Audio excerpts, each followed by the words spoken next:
दोस्तों मैं एपी विश्वकर्मा स्वागत करता हूं अपने यूट्यूब मंच पर। और आज दोस्तों जो यूट्यूब मंच पर हम वीडियो शेयर कर रहे हैं उसमें आज हम डिस्कस करेंगे, चर्चा करेंगे कि हम अपने सेल्स को कैसे इंक्रीज करें। क्योंकि जब हम फार्मा मार्केटिंग में है तो हम लोग को सबसे बड़ा जो पेन पॉइंट है वो है sales. Sales is very important for all the organisation, जिससे कंपनी स्मूथ रन करती है, जिससे कंपनी को रेवेन्यू जनरेट होता है, जिससे कंपनी को सेल बढ़ने से सारे एम्प्लॉइज़ की जितनी फैसिलिटीज है वो बढ़ते हैं। जैसे कंपनी का सेल बढ़ता है, जैसी कंपनी का रेवेन्यू बढ़ता है, आपके जितने भी फैसिलिटीज है, सैलरी हुआ, एक्सपेंसेस हुआ, अदर मेडिकल बेनिफिट हुआ, अदर गिफ्टिंग हुआ या ड्रेस हुआ, सारा बेनिफिट आपको बढ़ जाता है। इसलिए हम लोग का सबसे इम्पोर्टेंट फैक्टर क्या होता है कि कैसे हम लोग सेल्स को इंक्रीज करें, कैसे कंपनी के सेल्स को बढ़ाएं और कैसे कंपनी को अधिक से अधिक रेवेन्यू जनरेट करें, ताकि कंपनी का ग्रोथ के साथ साथ हम लोग जो एम्प्लॉई हैं उसका भी ग्रोथ हो और हम लोग ज़िंदगी में आगे बढ़ सके, तरक्की कर सके, कंपनी भी ग्रो करे, हम लोग भी ग्रो करें। तो ये पॉइंट होता है सेल्स को कैसे इंक्रीज करें फार्मा मार्केटिंग में। इस पे आज हम लोग डिस्कस करेंगे, हम लोग चर्चा करेंगे। दोस्तों एक सिंपल फंडा मैं बता रहा हूँ कि जब कभी आपको सेल्स के बारे में लगे कि सेल्स में प्रॉब्लम्स आ रही हैं, सेल्स नहीं बढ़ रहा है, सेल में दिक्कतें आ रही हैं, तो आपको जो फार्मा का बेसिक्स है उस पर काम करना चाहिए। सिंपल फंडा है। जब कभी आपको समस्याएं आए सेल्स में, जब कभी आपको ग्रोथ में समस्याएं हैं, जब कभी आपको लगा कि सेल इंक्रीज नहीं हो रहा है, या जब कभी लगा कि आप टारगेट अचीव नहीं कर पा रहे हैं, तो आपका कंपनी के जो बेसिक्स है, जो फार्मा का जो बेसिक्स है, उस पर आप सीधा उस पर चले आइए, उस पर काम कीजिए, सारा सोल्यूशन आपको वहीं से मिलेगा। अब बेसिक्स में क्या क्या होता है, सबसे पहले कि आप देखिए डॉक्टर लिस्ट। अगर सपोज कीजिए अगर आपके पास 100 डॉक्टर का लिस्ट है, हर कंपनी में वेरी करता है अलग अलग, किसी में 100 भी होता है, 150 भी होता है, इवन कि 250 भी होता है किसी डॉक्टर में। लेकिन हम सपोज करके चलते हैं कि अगर आपके पास 100 डॉक्टर का लिस्ट है, तो सबसे पहले देखिए कि आप क्या 100 डॉक्टर से मिल रहे हैं। उसके लिए सिंपल फंडा क्या करना पड़ेगा दोस्तों कि आपको एक, देखिए जो आप ऑनलाइन रिपोर्टिंग करते हैं, जो सिस्टम रिपोर्टिंग करते हैं, वो तो सिस्टम में ही रह जाता है।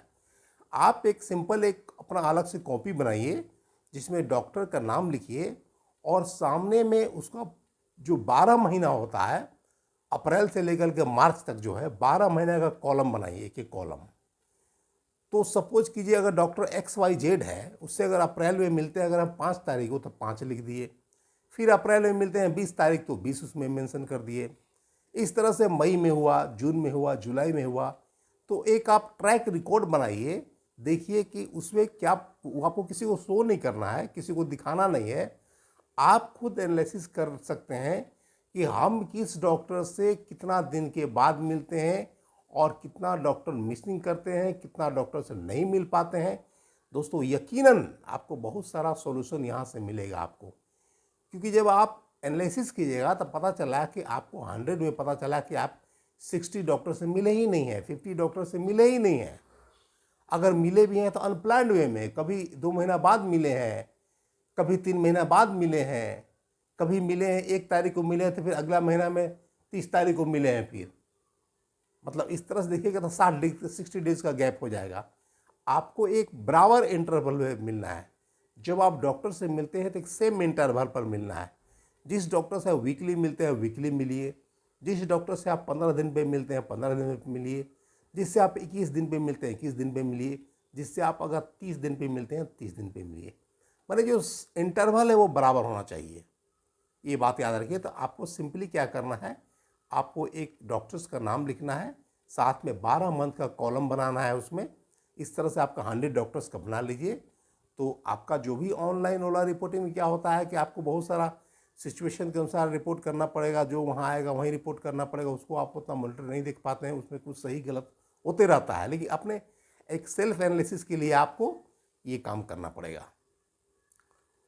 दूसरा, अगर आपका SDL देखते हैं कि अगर आपका डॉक्टर लिस्ट जो है, अगर आपका डॉक्टर लिस्ट देखिए है कि ऐसे डॉक्टर हैं जिसमें कि कोई पोटेंशियलिटी नहीं है और आपको डॉक्टर चाहकर भी आपका कुछ डॉक्टर फुलफिल नहीं कर पाता है, आपका डॉक्टर्स के साथ अच्छे रिलेशंस तो हैं, आपका गुडविल अच्छा है, या सब कुछ ठीक ठाक है, बट वहाँ आपको रिजल्ट ही नहीं आ रहा है, डॉक्टर के पास पेशेंट ही नहीं है, डॉक्टर के पास कोई पोटेंशियलिटी है ही नहीं, तो वो रिलेशन किस काम का है।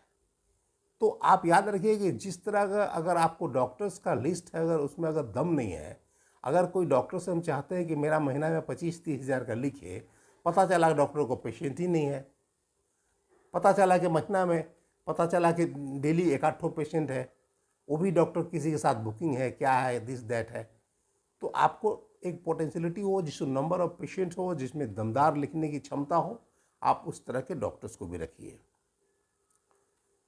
तीसरा, आप जब सेल्स एंड स्टॉक स्टेटमेंट लेते हैं दोस्तों, तो उसको आप सिर्फ पैकिंग मटेरियल मत बनाइए, आपको सेल्स एंड स्टॉक स्टेटमेंट को आप एनालिसिस कीजिए। एनालिसिस करने में आपको बहुत सारा चीज़ उसमें फाइंड आउट होगा। फाइंड आउट ये होगा कि सपोज कीजिए उसमें होता है कि पहला बात होता है आपको कितना सेकेंडरी सेल हुआ और कितना क्लोजिंग बैलेंस हुआ, वैल्यू वाइज क्वांटिटी वाइज सब हुआ। सपोज कीजिए कोई अगर आपका XYZ प्रोडक्ट है, अगर मान लिया अगर आपका सेकेंडरी सेल है, मान लिया अगर 10 बॉक्स आपके पास है, वो मान के चलिए 100 बॉक्स, तो मान के चलिए कि आपके पास अभी वो 10 महीने का प्रोडक्ट ऑलरेडी पड़ा हुआ है, तो क्या करना पड़ेगा आपको, अकॉर्डिंगली आपको उस प्रोडक्ट का जो प्रिस्क्राइबर है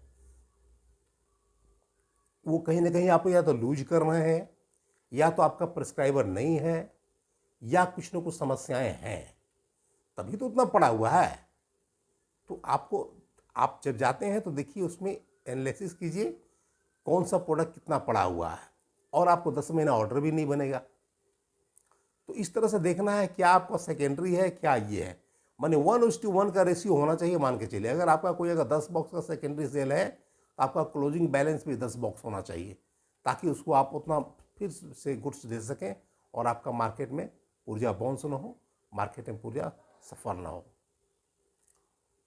चौथी बात है, डॉक्टर्स के साथ आप अच्छा रिलेशन रखें, अच्छा रैपो रखें, और कभी कभी उनको आप कैजुअल भी कॉल करते रहें बीच बीच में, मतलब डॉक्टर का जो विजिट है उसके अलावा भी आकर जाकर कभी कभी आप मिलते रहें, उनको आप कुछ न कुछ कम्प्लीमेंट वगैरह देते रहें, और उनसे आप अलग से रिलेशन रखें।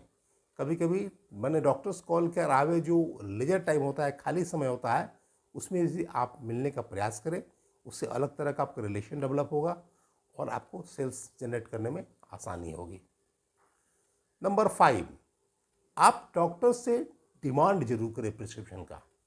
दोस्तों अगर आप सारी काम कर लेते हैं, खूब बढ़िया विजिट करते हैं, डिटेलिंग करते हैं, अपने प्रोडक्ट को ESP को हाईलाइट करते हैं, सारी बात को बताते हैं, अगर डॉक्टर के पास जब आप अपनी बातों को रखेंगे नहीं, जब आप अपनी चीज़ों को बताएंगे नहीं कि आपको कितना प्रिस्क्रिप्शन की ज़रूरत है, तो आपको बताना पड़ेगा doctor I need your blessing for this particular brand, please give me at least 2 prescription, 3 prescription, 4 prescription, I need your blessing sir.